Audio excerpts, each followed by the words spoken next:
Good morning, Tamron. How are you doing today? I'm wonderful. How are you? Absolutely fantastic. I got to ask you right from the very beginning, because I know what you have done with the media. And now that we've experienced your word in paragraph form, have you always been the author in search of the stage? Because your writing style is so in-depth. Oh my gosh. Well, thank you for that. You know what? I have to tell you, I never imagined that I would be here. But to your point, I think life points us in the directions we're supposed to go. I mean, listen, 30 years of being a reporter, a decade or longer doing deadline crime and all of these cases from when I started in the business, I've really just been inside and they've never, just like an ember, it's just a burning sensation. And so with this character, I was finally able to find a way to reconcile some of the challenges of being a true crime reporter, some of the satisfaction, to be quite honest with you, when you see justice.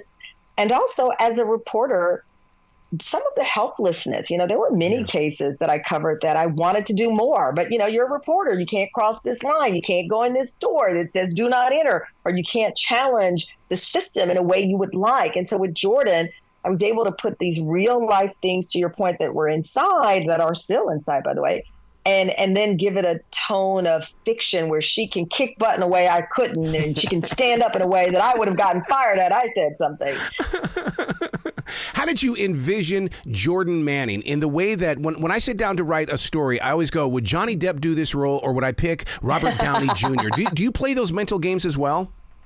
No, you know what? I wanted my novel to have this binge. I'm a binge watcher. I have terrible insomnia. So I get up and I just binge everything. I just finished True Detective, I think, in one night.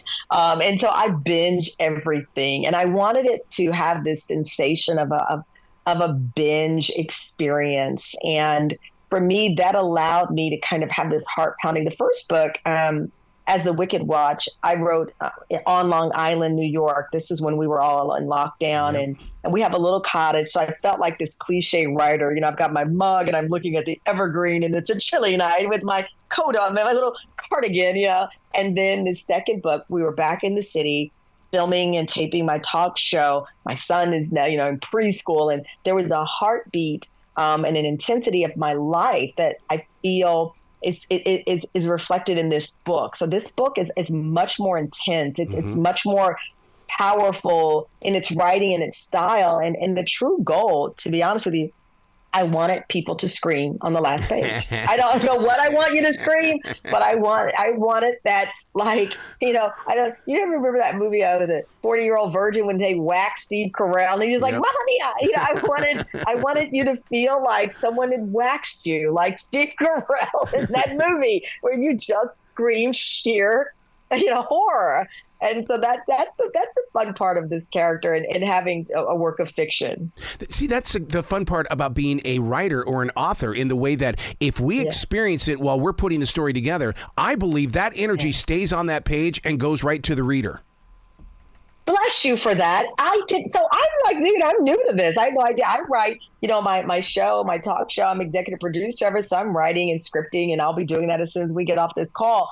That's a different beat. And I didn't know as a writer I would feel that sensation. And you're absolutely right, especially with this second book for me, because it is much more of a wild ride. It is much more intense. And I could feel on days when I was coming up with the storyline, my heart would start to beat. I write, it's so weird. For some reason, the shower brings me great ideas. And there would be days, I'm in the shower, shampooing my hair, and all of a sudden I'm like, oh yeah, that's it. Yep. And I'm like, jump out of the shower, and I need to write it down. It's like footsteps of water all around my house. But I hope that people feel that same level of, holy moly, let me hold on. My cardiologist always tells me, do not write before you come and see me, because your blood pressure is going to be too high.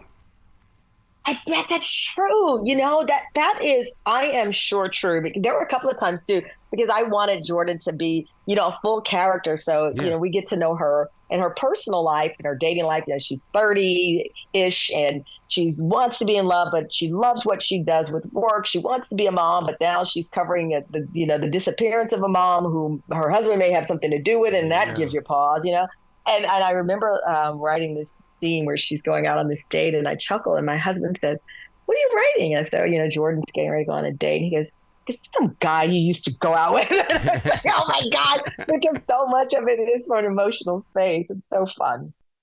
Do you ever play out scenes with your husband? Because I did that with my wife during her first book, was that we recorded it first on of all things, a cassette recorder. And then what we do is we go back and we're able to listen to it and go, okay, we'll add to this. We'll build upon it.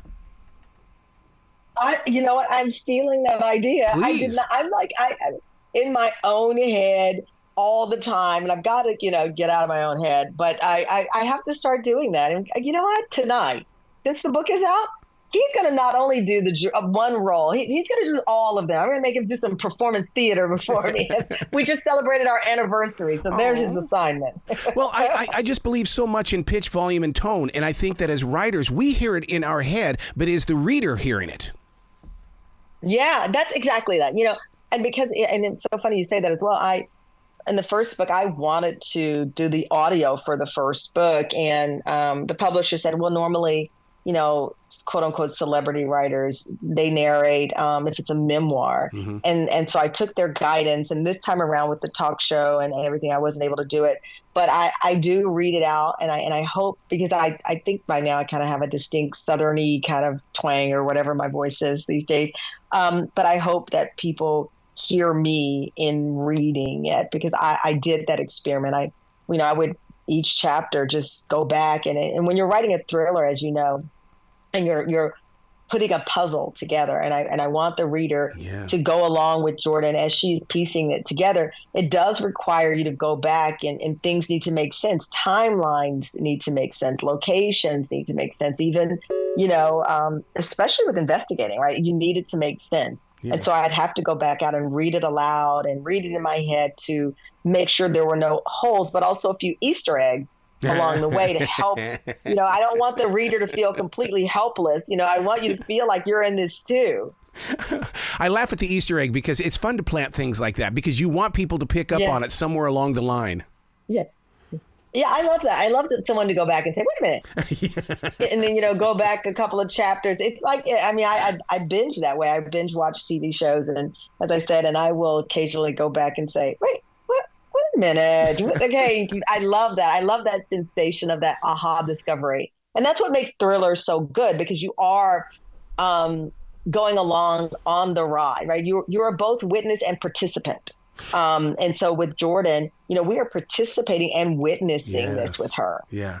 See, you make me want to go back and rewatch your television shows, because now that I know that you've got a love for Easter eggs, I'm wondering what you're planting right there on that screen. I'm telling you. Well, people say that. Even on my talk show, my mother says it's just, you give away so much with your eyes. I'm like, Mom, my eyes I have huge round eyes. And my friends say that, when I lean in, they're like, oh boy, here we go. Here she comes. But I know, I'll put my notes down. Whenever I put my cards down, I have cards because I'm 53 and I can't remember everything. And when I put my cards down, my friends are always like, oh, it's getting good. And I'm like, okay, thanks a lot. You've got to come back to the show anytime in the future. The door is always going to be open for you. I love it. Thank you. Well, you be brilliant today, okay? You do the same. What a beautiful ending. You be brilliant today. I'm going to tell my kid that when I pick him up. Beautiful, beautiful day then.